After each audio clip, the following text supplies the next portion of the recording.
Hello everyone. Today we will discuss chapter 3rd of class 7th mathematics. Chapter name is data handling. So what is the mean of data handling?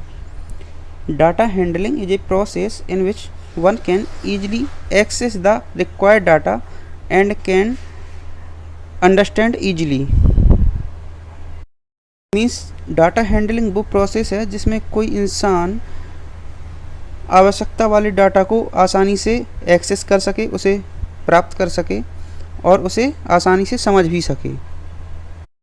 तो हम इस तरीके से भी कह सकते हैं कि डाटा हैंडलिंग एक वो प्रोसेस है जिसमें डाटा को एक सिस्टमेटिक तरीके से रखा जाता है, जिससे कोई भी इंसान उस डाटा को आसानी से एक्सेस कर सके ज़रूरत के समय पर और उसको आसानी से समझ सके।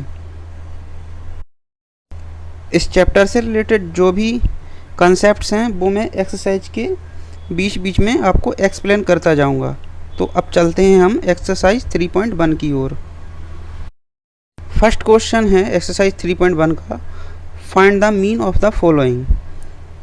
ठीक है, आपको इसमें मीन फाइंड करना है। ये आपको नंबर्स दिए गए हैं 20, 50, 20, 10 एंड 50। इनका आपको मीन फाइंड करना है। तो मीन होता क्या है, मान लीजिए ये आपके 5 स्टूडेंट्स हैं।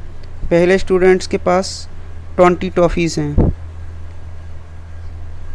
दूसरे स्टूडेंट के पास 50 टॉफ़ी हैं और थर्ड के पास इतनी हैं, फोर्थ के पास इतनी हैं और फिफ्थ के पास इतनी हैं। तो टीचर क्या कर रहा है इसमें कि इन सारे स्टूडेंट्स की टॉफ़ी इकट्ठी कर रहा है। ठीक है, और जो इकट्ठी टॉफ़ी हुई हैं वो टॉफ़ी फिर से इन 5 स्टूडेंट में इक्वल डिस्ट्रीब्यूट कर दे रहा है। तो ये होता है आपका मीन। जो इक्वल वाली वैल्यू आएगी ना आपकी, वो आपका मीन होगी। मतलब टीचर जितनी जितनी टॉफ़ी हर एक स्टूडेंट को बांटेगा वही मीन होगा। तो मीन के लिए हमने इन सारे नंबर्स को प्लस किया है, 20 + 50 + 20 + 10 + 50, और ये सारे नंबर कितने हैं, 5 हैं। तो मैंने 5 से डिवाइड किया है। अब इन सारे नंबर को ऐड कर लेते हैं हम। ऐड होके आया है 150 और ये 5 एज इट इज। अब 150 में 5 से डिवाइड करेंगे हम, तो मीन का आंसर आ चुका है 30। ओके, इसका क्वेश्चन 9 और डिस्कस करते हैं हम। इन सारे नंबर को हम प्लस करेंगे मीन फाइंड करने के लिए। तो इन सारे नंबर्स को मैंने प्लस करके लिख दिया है और ये सारे नंबर 6 हैं, तो 6 से डिवाइड हुआ यहाँ पे। अब इन नंबर को हम प्लस कर लेते हैं। ये पॉइंट वाले नंबर हैं, इसमें कुछ डेसिमल वाले नंबर हैं, तो कोई प्रॉब्लम वाली बात नहीं है। मैं यहाँ पे साइड में आपको प्लस करके दिखा देता हूँ। देखिए 48.0, 45.5, 25.5।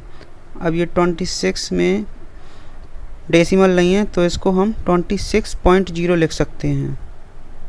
26.0। डेसिमल वाले नंबर्स जब हम प्लस करते हैं या माइनस करते हैं तो डेसिमल के नीचे डेसिमल आना चाहिए, ये इसका रूल होता है। 26 में डेसिमल है नहीं, तो उसको 0.0 करके हम लिख सकते हैं। इसी तरह से 32 को भी ऐसे ही लिख सकते हैं। 32.0 मीन्स डेसिमल के नीचे डेसिमल आना चाहिए। तो साइड में मैंने इन सारे नंबर्स को प्लस कर लिया है, तो आया है 210.5 और ये 6 आपका एज इट इज। अब 210.5 में 6 से डिवाइड करेंगे, तो इसका आंसर आ जाएगा आपका 35.08। ये एक ख़त्म ना होने वाला डिवाइड है, इसलिए मैंने इसको डेसिमल के 2 डिजिट तक राउंड ऑफ किया है। ठीक है, मीन ये जो डिवाइड है वो नॉन टर्मिनेटिंग है। तो इस तरह से आप क्वेश्चन नंबर फर्स्ट के बाकी क्वेश्चन भी आसानी से कर सकते हैं। सेकंड क्वेश्चन आपका कह रहा है find the median of the following. इसमें हमें इन नंबर्स का मीडियन पता करना है। मीडियन पता करने के लिए हम इन सारे नंबर्स को पहले या तो असेंडिंग ऑर्डर में सेट करते हैं या फिर डिसेंडिंग ऑर्डर में सेट करते हैं। तो मैं इनको असेंडिंग ऑर्डर में सेट कर रहा हूँ। मैंने इन सारे नंबर्स को असेंडिंग ऑर्डर में सेट कर दिए हैं। आप चाहें तो उनको डिसेंडिंग ऑर्डर में भी सेट कर सकते हैं, उससे कोई प्रॉब्लम नहीं है।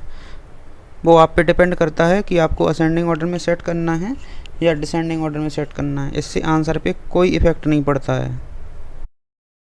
अब हम इसमें से मिडिल नंबर सेलेक्ट कर लेते हैं, बीच का नंबर सेलेक्ट कर लेंगे हम, जो कि 7 है। ठीक है, तो आपका मीडियन 7 आंसर हो जाएगा। ठीक है बच्चों, मीडियन इक्वल टू 7 इसका आंसर हो जाएगा। इस तरह से क्वेश्चन नंबर 2 के आप बाकी क्वेश्चन भी कर सकते हैं। मीडियन का एक एग्जांपल और देना चाहूँगा मैं, जो कि आपकी बुक में क्वेश्चन नंबर 2 में इस तरह का क्वेश्चन नहीं दिया गया है। यहाँ पे मैंने मीडियन फाइंड करने के लिए 6 नंबर्स लिए हैं। मैं इनको असेंडिंग ऑर्डर में सेट कर रहा हूँ। तो मैंने ये असेंडिंग ऑर्डर में सेट कर दिए हैं। अब यहाँ पे मैं अगर बीच का नंबर निकालूंगा इनका, तो आपके पास 2 नंबर्स आएंगे। अब इनमें से मीडियन कौन सा होगा, तो आपको इसमें 3 और 5 का मीन निकालना पड़ेगा। मतलब मीडियन फाइंड करते समय अगर आपको 2 नंबर मिलते हैं तो आपको उन दोनों नंबर्स का मीन निकालना पड़ेगा। ठीक है,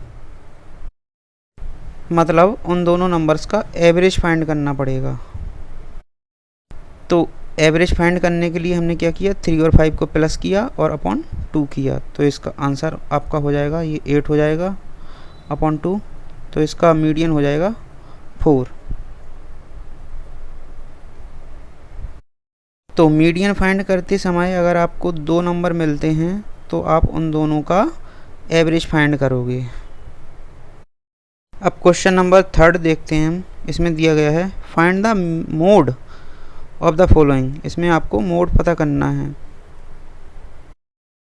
तो इस क्वेश्चन में हम ये देखेंगे कि इसमें सबसे ज़्यादा फ्रीक्वेंसी किस नंबर की है। फ्रीक्वेंसी का मतलब होता है कि कोई चीज़ जितने बार रिपीट होती है उसको हम उसकी फ्रीक्वेंसी बोलते हैं। ठीक है, तो हम इस क्वेश्चन में देखेंगे कि सबसे ज़्यादा फ्रीक्वेंसी किस नंबर की है। तो हमने यहाँ पे देखा कि मैक्सिमम फ्रीक्वेंसी 23 की है और फ्रीक्वेंसी कितनी है 23 की, 2। ठीक है, 2 से ज़्यादा फ्रीक्वेंसी इस क्वेश्चन में किसी भी नंबर की नहीं है। तो हमारा मोड हो जाएगा 23। तो मोड का आंसर हो जाएगा हमारा 23। बस मोड फाइंड करते समय आपको इतना ही करना है कि आपको मैक्सिमम फ्रीक्वेंसी देखनी है। जिस नंबर की सबसे ज़्यादा फ्रीक्वेंसी होगी वही नंबर आपका आंसर होगा। So I think you can solve remaining questions of question 3। Question number 4 क्या कह रहा है, find the mean median and mode of the following set of data. अभी तक क्वेश्चन नंबर 1, क्वेश्चन नंबर 2 और क्वेश्चन नंबर 3 में जो कुछ भी हमने पढ़ा है, मीन, मीडियन, मोड, वो तीनों चीज़ें आपको इसमें फाइंड करनी हैं और आपको नंबर्स ये दिए गए हैं। इसी तरह से आपका क्वेश्चन नंबर 5 भी है। क्वेश्चन नंबर 6 में आपको 3 बैट्समैन गिवन हैं, पठान, द्रविड़ एंड धोनी, और इन तीनों के स्कोर्स गिवन हैं। टेस्ट 1 में पठान के 24 स्कोर हैं, टेस्ट 2 में पठान के 104 स्कोर हैं। इस तरह से ये तीनों लोगों के स्कोर्स दिए गए हैं और तीनों बैट्समैन के लिए आपको मीन, मीडियन और मोड फाइंड करना है। मीन्स पठान के लिए आप पहले मीन फाइंड करोगे और यहाँ पे लिखोगे, पठान के लिए मीडियन फाइंड करोगे और आप यहाँ पे लिखोगे, और पठान के लिए आप मोड फाइंड करोगे और यहाँ पे लिखोगे। इस तरह से द्रविड़ के लिए भी होगा और इस तरह से धोनी के लिए भी होगा। इन्होंने एक क्वेश्चन और पूछा है, in your opinion which average correctly represents the performance of the 3 batsman. मतलब उन्होंने ये पूछा है कि आपके हिसाब से कौन सा एवरेज इन 3 बैट्समैन की परफॉर्मेंस को सही तरीके से रिप्रेजेंट करता है। तो उसका आंसर आपका मीन हो जाएगा, मतलब एवरेज स्कोर। ठीक है, पठान के आप एवरेज स्कोर यहाँ पे पाओगे, द्रविड़ के आप एवरेज स्कोर यहाँ पे पाओगे। मैंने बताया था कि मीन को हम एवरेज भी बोल सकते हैं एक तरीके से, ठीक है। और धोनी के एवरेज स्कोर आप यहाँ पे पाओगे, ठीक है। तो एवरेज स्कोर जिसके ज़्यादा होंगे उसकी परफॉर्मेंस अच्छी होगी। तो इसका आंसर क्या होगा? मीन। मतलब मीन को देख के हम किसी बैट्समैन की परफॉर्मेंस को देख सकते हैं।